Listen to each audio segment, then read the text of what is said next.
प्यारे विद्यार्थियों, online video lecture में आपका फिर से स्वागत है।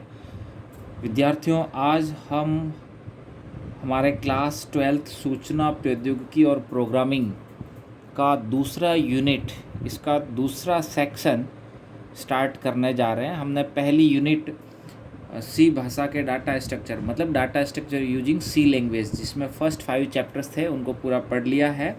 अब हम दूसरी यूनिट स्टार्ट करने जा रहे हैं आज से, जिसका नाम है ऑब्जेक्ट ओरिएंटेड प्रोग्रामिंग भाषा C++। मतलब आपकी ये जो सेकेंड यूनिट है, इसके जो चैप्टर्स हैं वो C++ लैंग्वेज से रिलेटेड हैं।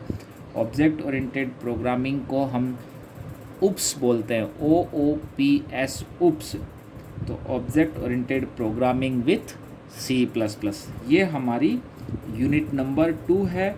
और इस यूनिट नंबर 2 का जो बोर्ड में मार्किंग रहता है वो 16 मार्क्स का रहता है। 16 नंबर के क्वेश्चन आपके बोर्ड के 56 नंबर में से इस यूनिट के अंडर से आएंगे। और इस यूनिट के अंडर में चैप्टर आते हैं, चैप्टर नंबर 6 से लेकर 12 तक। चैप्टर नंबर 6 से 12 का सेक्शन जो है आपका इस सेकेंड यूनिट का है। मतलब ये जो आपके 7 चैप्टर्स हैं, ये 16 नंबर के हैं। Object oriented programming UPS with C++। मैं आपको याद दिलाना चाहूँगा, आप लोगों ने 11th क्लास में सबसे पहले आप लोगों ने 11th क्लास में जो पढ़ा था उसके बारे में याद दिलाता हूँ। 11th क्लास में आपने पहला चैप्टर C++ का इंट्रोडक्शन और दूसरा चैप्टर C++ का डिटेल ये पढ़े थे। और तीसरा चैप्टर आपका यही था, ऑब्जेक्ट ओरिएंटेड प्रोग्रामिंग। मतलब UPS का इंट्रोडक्शन थ्योरेटिकली आपने थोड़ा सा पढ़ रखा है 11th क्लास में। तीसरा चैप्टर आपका था, उस चैप्टर में मैं लिए चलता हूँ ऑब्जेक्ट ओरिएंटेड प्रोग्रामिंग, जिसको हम UPS बोलते हैं। ये आपका चैप्टर था। क्या है, सबसे पहले सी लैंग्वेज बनी और उस सी लैंग्वेज में ही इंक्रीमेंट लगा दिया गया। मतलब सी लैंग्वेज में जो कमियां थी उनको दूर करते हुए कुछ एडवांस फीचर्स ऐड किए गए और उस नई लैंग्वेज का नाम ही C++ रखा गया है। एक्चुअली C++ लैंग्वेज का जो पहला नाम था, पुराना नाम था, वो था C विथ क्लासेस, है ना। उसको ही बदलकर C++ किया गया है। मतलब C लैंग्वेज के सारी चीज़ें तो रहेगी ही, उसमें प्लस कुछ एडवांस चीज़ें ऐड की गई है और वो C++ बनी है। ऐसा नहीं है कि C और C++ बिल्कुल ही डिफरेंट है, नो, बहुत ज़्यादा सिमिलर है ना। इसलिए नाम में प्लस प्लस इंक्रीमेंट लगाया गया। आपने इंक्रीमेंट ऑपरेटर पढ़ा है ना, तो ऐसा आप मान सकते हैं, जान सकते हैं। तो यहाँ पर इंट्रोडक्शन में आपने UPS में पढ़ा, ऑब्जेक्ट ओरिएंटेड प्रोग्रामिंग जो है वो क्लास और ऑब्जेक्ट पर आधारित होते हैं, है ना। और UPS के प्रोग्राम लिखने का तरीका, जो C लैंग्वेज के प्रोग्राम लिखने का तरीका है, जो C लैंग्वेज जो है वो प्रोसीजर ओरिएंटेड प्रोग्रामिंग होती है। मतलब वहाँ पर फंक्शंस होते हैं और हर फंक्शंस का अपना डाटा अलग अलग होता है। वहाँ पर data hiding, data security, data encapsulation और रीयूजेबिलिटी, इनहेरिटेंस, ओवरलोडिंग, ऐसे फीचर्स वहाँ C लैंग्वेज में नहीं थे, कुछ कमियाँ थी। तो यही फीचर्स C++ में ऐड किए गए। यहाँ पर data security, data hiding, encapsulation, reusability, है ना, ओवरलोडिंग मतलब मल्टीपल फॉर्म्स में यूज़ करना, लिखी हुई चीज़ को दोबारा यूज़ कर लेना, लिखना नहीं पड़े, दोबारा रीयूज़ करना। तो ऐसे फीचर C++ में हैं, C लैंग्वेज में ऐड करने से C++ बनी है ना। तो आपने 11th क्लास में ये पढ़ा था ऑब्जेक्ट, है ना। सबसे मेन यहाँ पर जो टर्म है वो ऑब्जेक्ट ही है। मतलब मुख्य कार्यकारी इकाई जो होती है UPS लैंग्वेज की, वो ऑब्जेक्ट होती है। ऑब्जेक्ट को ध्यान में रख के ही प्रोग्राम डेवलप किया जाता है। तो ऑब्जेक्ट है ना, ऑब्जेक्ट में मेथड्स और डाटा दोनों रहते हैं। एंड क्लास, फिर इसकी कुछ विशेषताएं, reusability, encapsulation, abstraction, polymorphism, inheritance. तो ये आपने थियोरेटिकली 11th क्लास में पढ़ा था, है ना, ऑब्जेक्ट ओरिएंटेड प्रोग्रामिंग। और फिर C++ के मूल तत्व, ये भी आपने पढ़ा था। C++ लैंग्वेज जो है, इसमें क्लास और ऑब्जेक्ट बनाए जाते हैं। क्लास कीवर्ड होता है, पहले क्लास डिफाइन की जाती है। Class is an example of a user defined data type, same structure, जैसे हम स्ट्रक्चर डिफाइन करते हैं ना, तो उसके बाद उसका वेरिएबल लेते हैं। तो वैसे ही हम कह सकते हैं क्लास एक यूज़र डिफाइंड डाटा टाइप है। हम पहले क्लास को डिफाइन करते हैं, फिर इस क्लास डाटा टाइप का वेरिएबल मतलब ऑब्जेक्ट प्रोग्राम में लिया करते हैं। आगे आप इसको समझने वाले हैं। तो सी प्लस प्लस के मूल तत्व में आपने क्लास और ऑब्जेक्ट के बारे में पढ़ा। सी प्लस प्लस का कैरेक्टर सेट आपने पढ़ा। सी प्लस प्लस का कैरेक्टर सेट मतलब इसमें सारे लेटर्स हैं, सारे डिजिट्स हैं और सारे स्पेशल कैरेक्टर्स हैं, और इसके अलावा ये बैक स्पेस कैरेक्टर्स वगैरह भी होते हैं। टोकन्स, ये टोकन्स सी लैंग्वेज में भी है, सी प्लस प्लस में है। मतलब टोकन्स क्या होता है एक्चुअल में, प्रोग्राम की जो स्मॉलेस्ट यूनिट होती है उसको टोकन कहा जाता है, और ये अक्षरों का समूह होता है। जैसे मतलब कीवर्ड्स, आइडेंटिफायर्स, कॉन्स्टेंट्स, ये सब इनको टोकन्स कहते हैं। कीवर्ड्स जो प्री डिफाइंड टर्म्स पहले से होते हैं, जिनका मीनिंग फिक्स्ड होता है, उनको कीवर्ड्स बोलते हैं, है ना। तो यहाँ पर सी प्लस प्लस में 48 कीवर्ड्स होते हैं, कीवर्ड्स। और आइडेंटिफायर मतलब जो टोकन्स होते हैं उनका नाम रखना पड़ता है आइडेंटिफाई करने के लिए। जैसे वेरिएबल का नाम रखते हैं, फंक्शन का नाम रखते हैं, एरे का नाम रखते हैं, क्लास का नाम रखते हैं। तो इन नामों को ही आइडेंटिफायर कहा जाता है। तो आइडेंटिफायर्स नाम रखना है, तो ये कीवर्ड नहीं होना चाहिए, है ना। ये फर्स्ट लेटर जो है आइडेंटिफायर का वो न्यूमेरिक नहीं होना चाहिए। इसमें सारे नंबर, सारे डिजिट्स, सारे अल्फ़ाबेट्स और अंडरस्कोर का यूज हो सकता है। स्पेशल सिंबल्स में से सिर्फ अंडरस्कोर यूज हो सकता है। तो ये कुछ उसके रूल्स आपने सी लैंग्वेज में पढ़े, वही सी प्लस प्लस में। कांस्टेंट, प्रोग्राम के अंदर डाटा दो प्रकार के होते हैं। एक तो जो वैल्यू फिक्स्ड रहती है वो होती है कांस्टेंट, और जो वैल्यू बदलती रहती है वो होती है वेरिएबल, है ना। कांस्टेंट मतलब डायरेक्ट वैल्यू, और वेरिएबल मतलब एक लेबल के अंदर वैल्यू रहती है, ऐसा कह सकते हैं, है ना। और फिर स्ट्रिंग कांस्टेंट मतलब सेट ऑफ कैरेक्टर ना, जिसको डबल कोड्स में लिखते हैं, जिसमें लास्ट में नल कैरेक्टर होता है तो वो स्ट्रिंग होता है। और सिंगल कैरेक्टर कांस्टेंट को हम सिंगल कोड में लिखते हैं। फिर डाटा टाइप्स, और डाटा टाइप्स को भी आपने पढ़ा। इस प्रकार से आपने ये सी प्लस प्लस की शुरुआत 11th क्लास में भी थोड़ा सा ऐसे किया था। फिर इनपुट आउटपुट फंक्शंस, है ना। तो इनपुट आउटपुट फंक्शंस में आपने प्रिंटफ और स्कैनफ को पढ़ा। यहाँ पर कुछ अलग है। सी लैंग्वेज में हम लोग जो हेडर फाइल यूज़ करते हैं उसका नाम है stdio, मतलब स्टैंडर्ड इनपुट आउटपुट, stdio.h, जिसके अंदर प्रिंटफ और स्कैनफ होते हैं। सी प्लस प्लस प्रोग्राम में हेडर फाइल जो कंपलसरी है, जो लगानी होती है, वो है IO stream, IOSTREAM.h, IO stream.h, मतलब इनपुट आउटपुट stream.h। ये header file C plus plus program के लिए होती है, और जिसके अंदर सी प्लस प्लस में इनपुट और आउटपुट लेने के लिए जो सी आउट और सी इन, ये जो दो ऑब्जेक्ट्स हैं, ये इसके अंदर डिफाइन रहते हैं, है ना। स्टैंडर्ड इनपुट ऑब्जेक्ट और स्टैंडर्ड आउटपुट ऑब्जेक्ट, सी इन और सी आउट, ये दो टर्म्स अपने सी प्लस प्लस में काम आने वाले हैं। सी इन, सी आउट, मतलब प्रिंटफ और स्कैनफ की जगह पर यहाँ पर ये काम हमारे आएंगे। सी लैंग्वेज के प्रोग्राम को जब हम सेव करते हैं कंप्यूटर पर टाइप करने के बाद, तो .c एक्सटेंशन लगाते हैं ना फाइल नेम के साथ। जैसे sum.c, अगर आपने 2 नंबर ऐड करने का प्रोग्राम बनाया, वही अगर आप सी प्लस प्लस प्रोग्राम को कंप्यूटर पे लिखेंगे, है ना, तो वहाँ पर उसको sum.cpp लिखेंगे तो वो सेव होगा। और इसमें हेडर फाइल IO स्ट्रीम होगी, प्रिंटफ स्कैनफ की जगह सी आउट सी इन होंगे, और प्लस इसमें कुछ एडवांस उप्स के फीचर्स भी होने चाहिए, जैसे क्लास बनाओ, ऑब्जेक्ट्स बनाओ, इस प्रकार के। तो ये इस प्रकार से आपने 11th क्लास में पढ़ा था। सी आउट और सी इन के बारे में क्या पढ़ा, एक बार मैं वापस बता देता हूँ। ये स्टैंडर्ड ऑब्जेक्ट होते हैं जो आउटपुट के लिए काम आता है, सी आउट। सी इन ये स्टैंडर्ड ऑब्जेक्ट है जो इनपुट के लिए काम में आता है, और इनके साथ ब्रैकेट नहीं लगता है। जैसे प्रिंटफ और स्कैनफ तो दो फंक्शन है, तो उनके साथ हमेशा ब्रैकेट लगते हैं ये वाले, लेकिन यहाँ पर सी इन और सी आउट के साथ, सी आउट के साथ ये लगता है इंसर्शन, 2 बार, जिसको लेस देन का साइन बोलते हैं, और सी आउट के साथ, और सी इन के साथ ये लगता है जिसको बोलते हैं एक्सट्रैक्शन। तो ये एक्सट्रैक्शन जो है सी इन के साथ यूज़ होता है इनपुट के समय।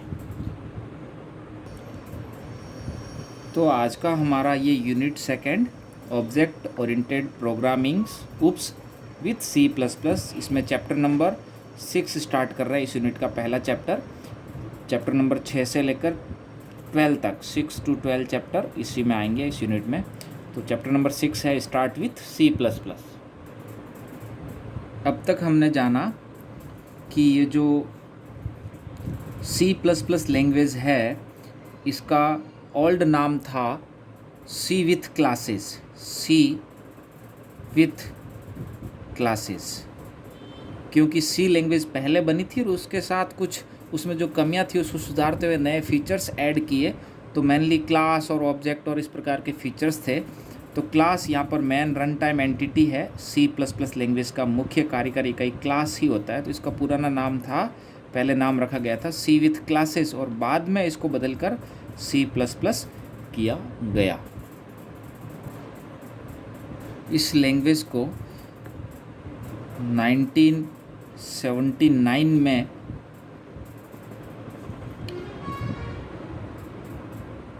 T-Bell लेबोरेटरी में डेवलप किया गया है ना, और 1983 में जो इसका नाम दिया गया वो C++ किया गया। और इसको बनाया था बी जर्नी स्ट्राउस्ट्रप ने। किसने बनाया? B Bjarne Stroustrup, 1979 at T-Bell laboratory USA में इसको बनाया गया। और ये C लैंग्वेज का सुपर सेट है। C लैंग्वेज के जस्ट बाद डेवलप की गई और C लैंग्वेज का एडवांस वर्जन है, इसको हम कह सकते हैं। इस C++ लैंग्वेज में C लैंग्वेज वाली सारी चीज़ें वैसे ही काम आती है। एडवांस फीचर्स की हम इसके अंदर बात कर रहे हैं। तो यहाँ पर सबसे पहले हम बात करेंगे कि इसकी जो हेडर फाइल होती है, इस C++ प्रोग्राम्स के लिए जो हेडर फाइल यूज़ की जाती है वो है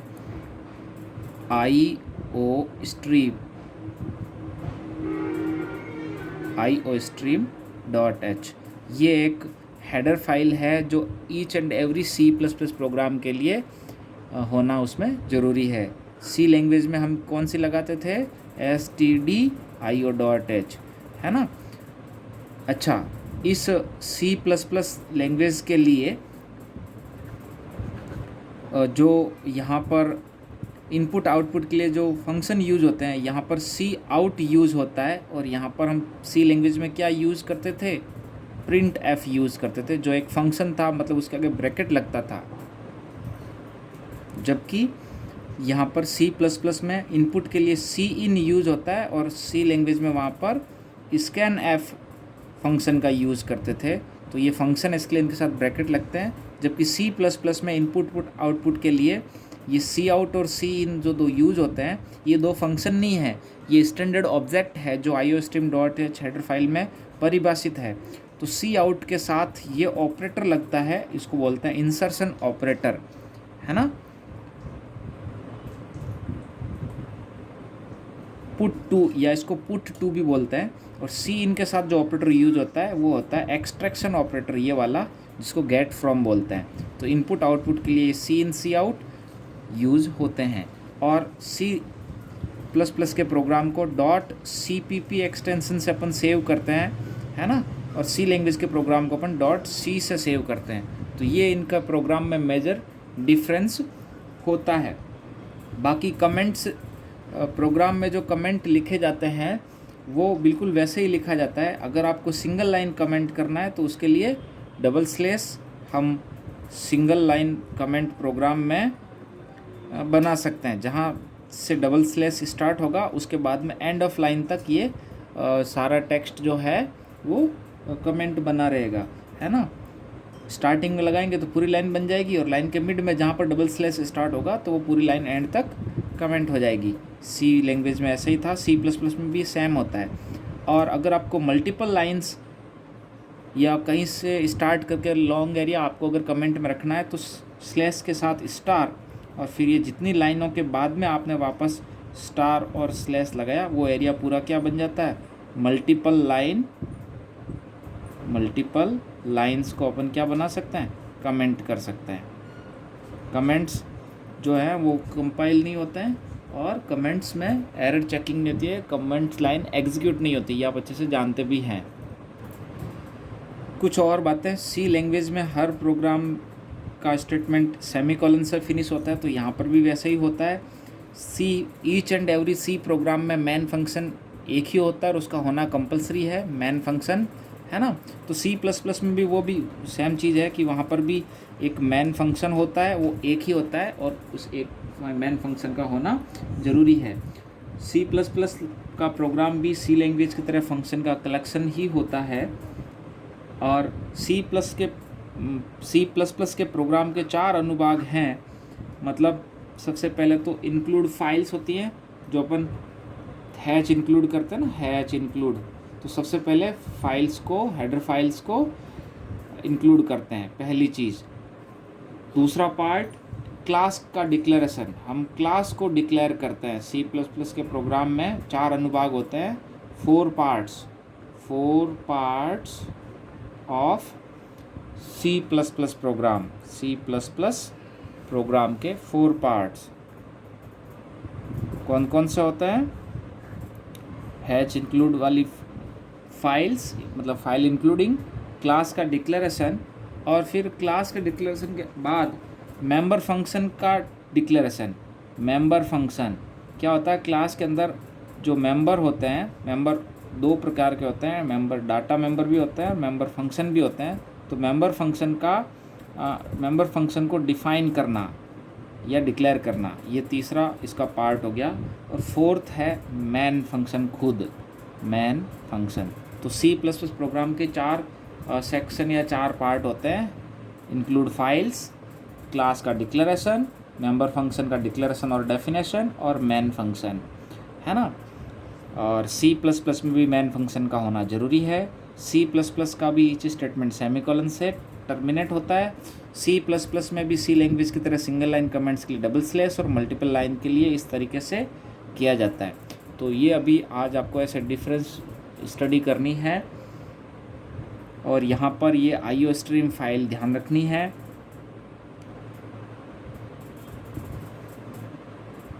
आप बुक से इस चैप्टर की स्टडी भी करेंगे।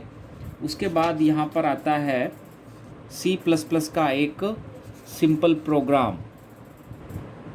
ये अभी आप देख रहे हैं सी प्लस प्लस का एक सिंपल या सैम्पल प्रोग्राम, छोटा सा उदाहरण हेलो प्रिंट करने का। एक सी प्लस प्लस प्रोग्राम कैसा होगा? तो हैच इंक्लूड iostream.h, ये iostream पूरा वन वर्ड है, न कि इसमें स्पेस है आईओ के बाद स्पेस स्ट्रीम, नो, iostream पूरा एक साथ, iostream.h वाइड मैन, ये मैन फंक्शन का ब्रेसेस स्टार्ट हुआ, ये लास्ट में क्लोज होगा। और इसके अंदर जैसे हेलो प्रिंट करना तो सी आउट हेलो। क्लियर स्क्रीन लगाना है तो इससे पहले यहाँ पर क्लियर स्क्रीन लगा दो, लास्ट में गेट सी एच लगा दो। और क्लियर स्क्रीन और गेट सी एच लगाना है तो एक हेडर फाइल और यहाँ पर लेनी पड़ेगी अपने को, conio.h, है ना। तो सी लैंग्वेज की तरह ही ये इस तरह से सी प्लस प्लस का भी एक सिंपल प्रोग्राम ये ऐसे बनता है। नेक्स्ट अपन बात कर रहे हैं, अब नेक्स्ट आता है टोकन्स। तो प्रोग्राम की सबसे छोटी से छोटी इकाई को टोकन्स कहा जाता है ना। मतलब प्रोग्राम के अंदर जो कीवर्ड, जो आइडेंटिफायर, जो कॉन्स्टेंट्स, ये सब चीज़ें जो होती है उनको टोकन्स कहा जाता है। Tokens, smallest unit of program की छोटे से छोटी इकाई को टोकन कहा जाता है, ये उसके उदाहरण है। फिर आता है कीवर्ड। सी लैंग्वेज के अंदर भी आपने कीवर्ड्स पढ़े थे। कीवर्ड सारे प्री डिफाइन होते हैं, प्री डिफाइन का फिक्स्ड मीनिंग होता है और सब स्मॉल लेटर में होते हैं, है ना। तो यहाँ पर सी प्लस प्लस में भी कीवर्ड्स जो हैं वो 48 कीवर्ड्स हैं। एक टेबल में आपको बुक पूरा दे रखा है। मतलब आपको कुछ नाम सुनाऊँ मैं, auto, break, case, catch, float, extern, enum, else, operator, private, protected, public, this, throw, try, character, class, constant, default, delete, do, int, long, goto, short, ये तो काफ़ी सारे सी लैंग्वेज वाले हैं और कुछ एक्स्ट्रा भी ऐड हुए। तो टोटल 48 कीवर्ड्स हैं।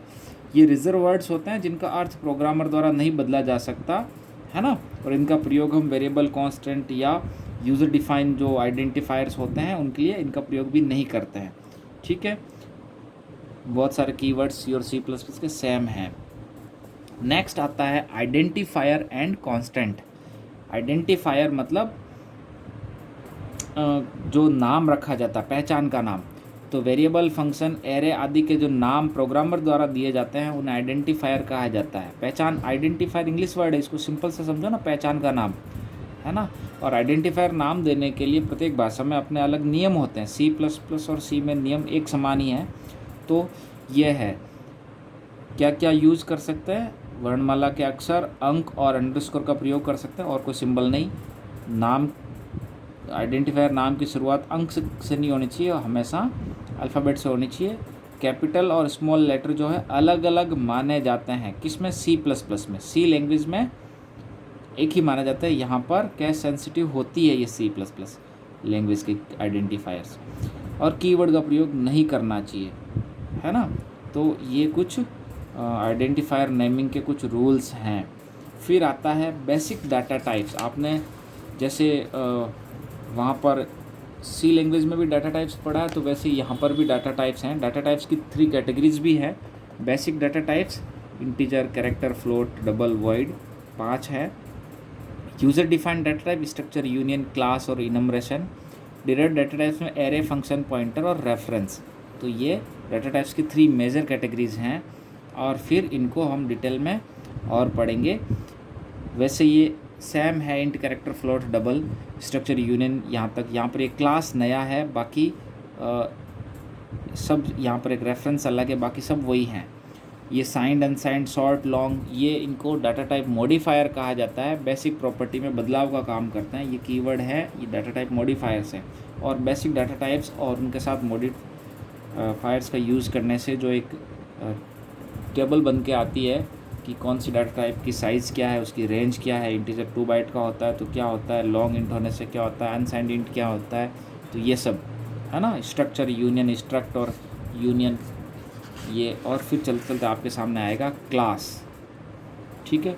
नेक्स्ट क्लास में हम पढ़ने वाले हैं एक C++ प्रोग्राम कैसे बनता है, जिसमें क्लास हो, ऑब्जेक्ट हो, क्लास कैसे बनाई जाती है, उसके मेंबर्स कैसे डिफाइन किए जाते हैं, और उसका प्रोग्राम में कैसे यूज़ किया जाता है। ये आपका चैप्टर C++ का इंट्रोडक्शन आज हमने थ्योरेटिकली थोड़ा पढ़ा और इसको समझने का प्रयास किया है। आप लोग इसको बुक से पढ़ेंगे,